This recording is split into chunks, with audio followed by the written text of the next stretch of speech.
Nama saya Cara Octavia Munta dari kelas Pro DP5. Hari ini saya akan menjelaskan materi IPAS yang berjudul Bentuk Interaksi Keruangan. A. Bentuk perpindahan penduduk atau migrasi. Yang pertama, imigrasi yaitu mobilitas penduduk orang yang dari luar negeri ke dalam negeri, baik sifatnya sementara maupun menetap. 2. Emigrasi yaitu mobilitas orang dalam negeri ke luar negeri, baik sifatnya sementara maupun menetap. 3. Urbanisasi, yaitu mobilitas penduduk dari desa ke kota yang bersifat permanen. 4. Ruralisasi, yaitu mobilitas penduduk dari kota ke pulau. 5. Transmigrasi, yaitu mobilitas penduduk antar pulau dalam suatu negara yang bersifat menetap. 6. Evakuasi, yaitu mobilitas penduduk karena adanya bencana alam atau masalah keamanan lainnya di suatu wilayah. 7. Sirkulasi, yaitu mobilitas penduduk yang bersifat sementara untuk keperluan lain yang mengharuskan menginap di tempat tujuan. 8. Komunikasi, yaitu mobilitas penduduk dari desa ke kota yang bersifat tidak permanen pada hari yang sama. B. Komunikasi. Komunikasi merupakan bentuk interaksi antar ruang yang melibatkan pertukaran atau gagasan. Yang pertama, siaran televisi yang menyiarkan kejadian-kejadian aktual di suatu wilayah. B. Live streaming. Berbagai platform streaming di dunia internet memudahkan seorang untuk menyaksikan kejadian-kejadian di berbagai belahan dunia.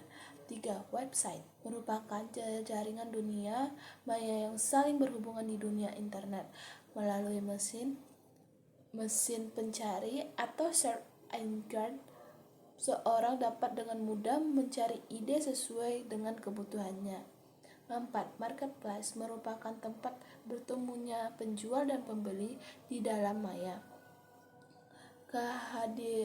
Kehadiran internet mengubah interaksi ruang yang aktivitas hanya dalam bentuk marketplace. C. Transportasi, bentuk interaksi antar ruang dalam pergerakan.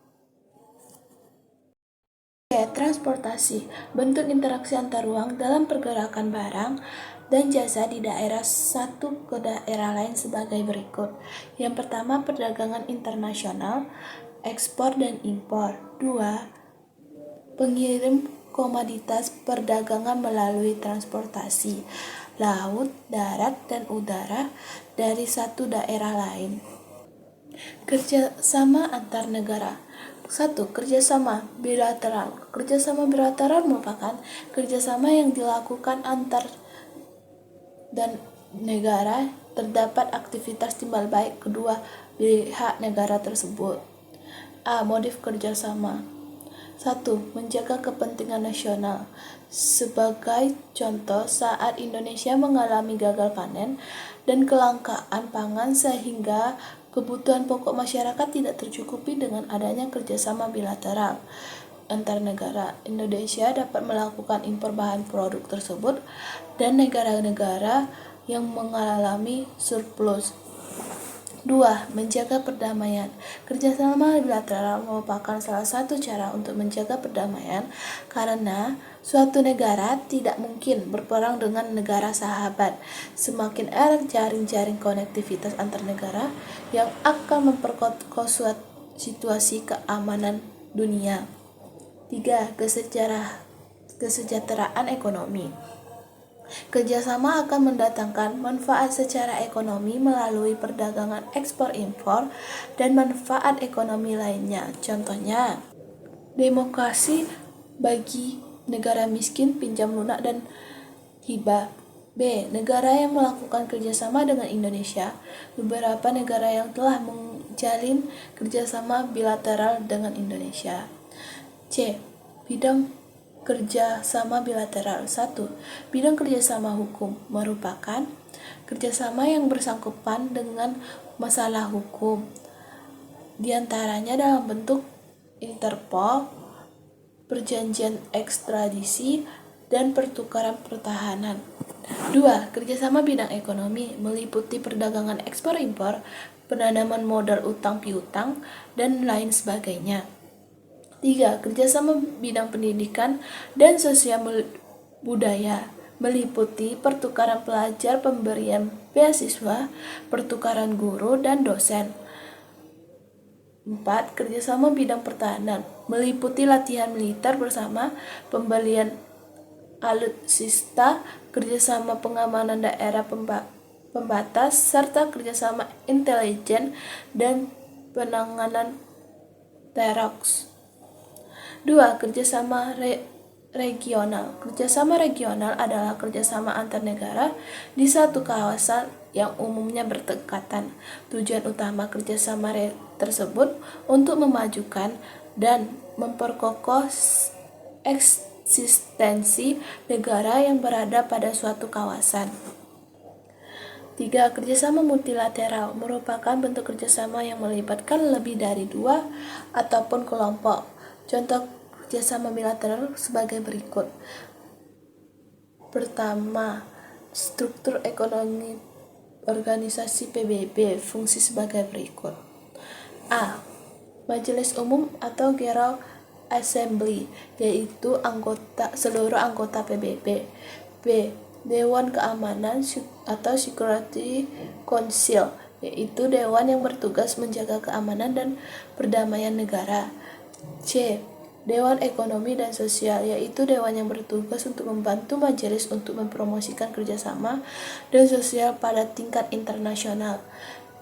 D. Dewan Perlawanan, yaitu dewan yang bertugas mengatur wilayah yang ada di bawah pengawasan PBB lewat perjanjian perwalian.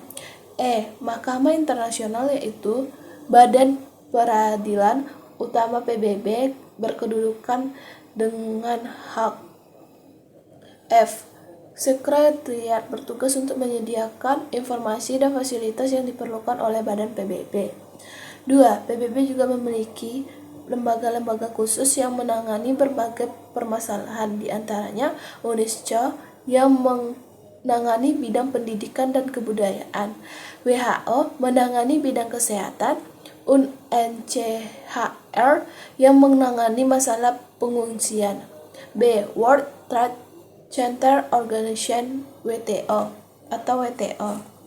merupakan organisasi perdagangan dunia yang memiliki kewenangan mengatur perdagangan antar negara yang bermaksud Swiss.